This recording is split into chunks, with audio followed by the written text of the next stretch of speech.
Hello friends, मैं हूं doctor राखी साक्या और आज हम बात करने वाले हैं कि प्रेग्नेंट होने के लिए सेक्स के बाद कितनी देर तक लेटे रहना चाहिए।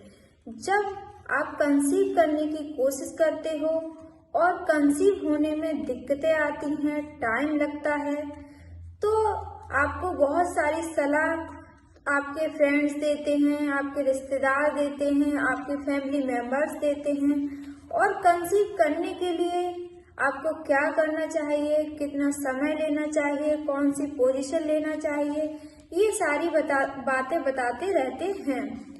तो इस वीडियो में हम जानने वाले हैं कि कंसीव करने के लिए सेक्स के बाद कितनी देर तक लेटे रहना चाहिए। पहले हम जानेंगे कंसीव करने का पीरियड जो होता है, कंसीव करने का जो टाइम होता है वो कौन सा होता है, यानी कि जो आपकी फर्टाइल विंडो होती है वो कौन सी होती है। जब ओव्यूलेशन हो जाता है उसके बाद ट्रेवल्स 12 to 24 आवर्स तक, यानी कि 12 से 24 घंटे तक हमारा अंडा जिंदा रहता है और उस टाइम में फर्टिलाइजेशन हो गया तो उसका भ्रूण बन सकता है। लेकिन जब इंटरकोर्स हो जाता है तो स्पर्म पहले वेजाइना में डिपॉजिट होते हैं, उसके बाद गर्भाशय के मुंह से ऊपर चढ़ते हैं और यूट्रस यानी बच्चेदानी और ट्यूब में यानी नलिकाओं में बसे रहते हैं।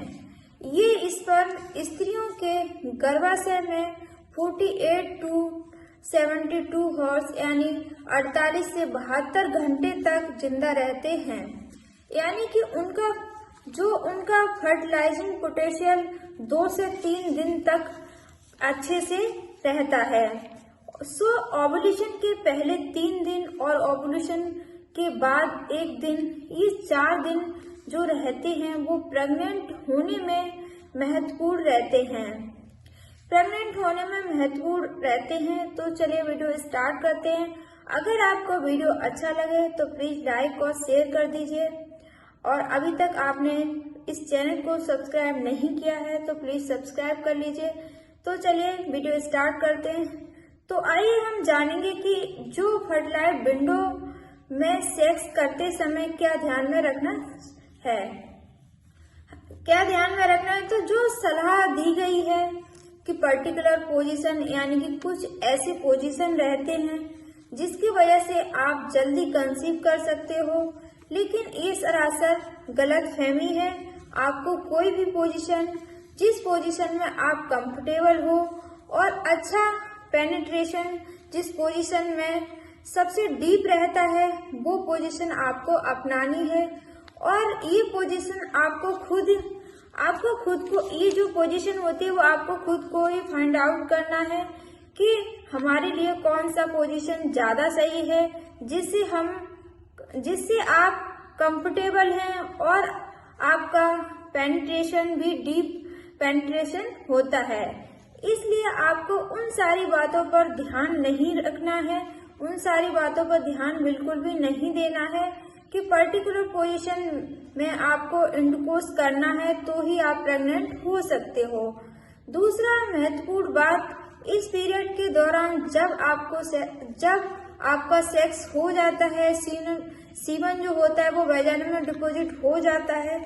इस सीमन में मिलियन स्पर्म रहते हैं और बाकी सारा प्रोस्टेट फ्लूइड्स रहता है, सेमिनल बेसिक फ्लूइड रहता है, कुछ बैक्टीरियल रहते हैं, पेशिस रहता है, प्रोस्टोग्लैंडिन रहता है। इनमें से सिर्फ स्पर्म को ही जो शुक्राणु होता है उसको ही ऊपर गर्भाशय में चढ़ना होता है। जो मिलियंस स्पर्म इंटरकोर्स के बाद वेजाइना में गिरते हैं, उनमें से सिर्फ 1000 स्पर्म ही यूट्रस कैविटी में चले जाते हैं और बाकी सारे स्पर्म, ये जो फ्लूइड रहता है और सब, वो बाहर आ जाता है। वो जो 1000 स्पर्म जो ऊपर चढ़ते हैं उनके लिए यूट्रस के मसल्स के जो कॉन्ट्रैक्शन रहते हैं, जो खिंचाव रहता है, वो उनको ऊपर लेने में मदद करता है और उसके साथ ही ट्यूब के जो सक्शन मैकेनिज्म रहता है उससे वो स्पर्म ट्यूब के अंदर खींच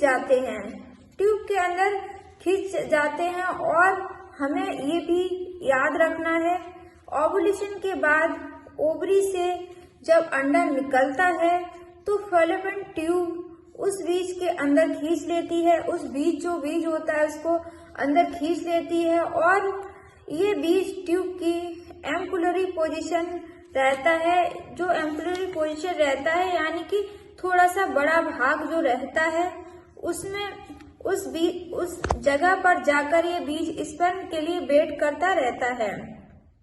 जब इंटरकोर्स हो जाता है, गर्भाशय के मुंह से स्पर्म ऊपर चढ़ते हैं तो यूट्रस में आ जाते हैं।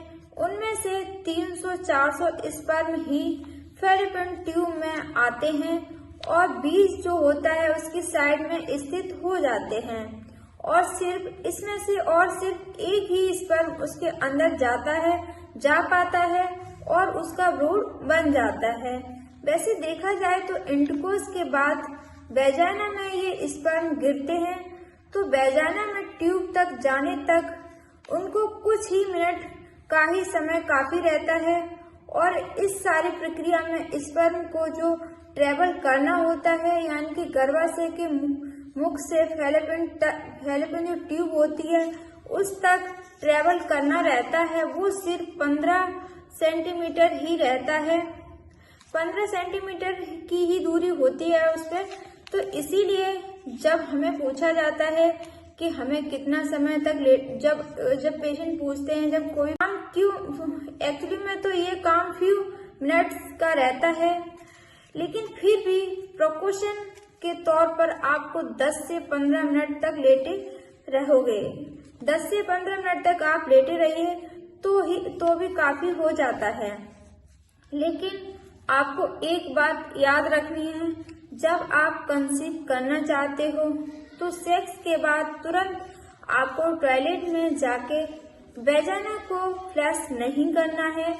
लेकिन ये भी जरूरी नहीं है कि अगर आप सेक्स के तुरंत बाद टॉयलेट चले गए और आपने वेजाइना को अच्छे से क्लीन कर लिया है तो आप कंसीव नहीं कर सकते हो। ऐसा करने के बाद भी आप कंसीव कर सकते हो, क्योंकि 2-3 मिनट तक अच्छे मोटाइल स्पर्म एग के पास पहुंच जाते हैं।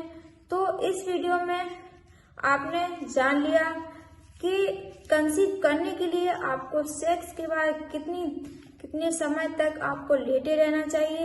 इसके बारे में आपका कोई भी प्रश्न रहेंगे तो हमें जरूर लिखिए और वीडियो अच्छा लगा हो तो लाइक और शेयर करना मत भूलिए। आपने अभी तक इस चैनल को सब्सक्राइब नहीं किया है तो प्लीज सब्सक्राइब कर लीजिए। धन्यवाद।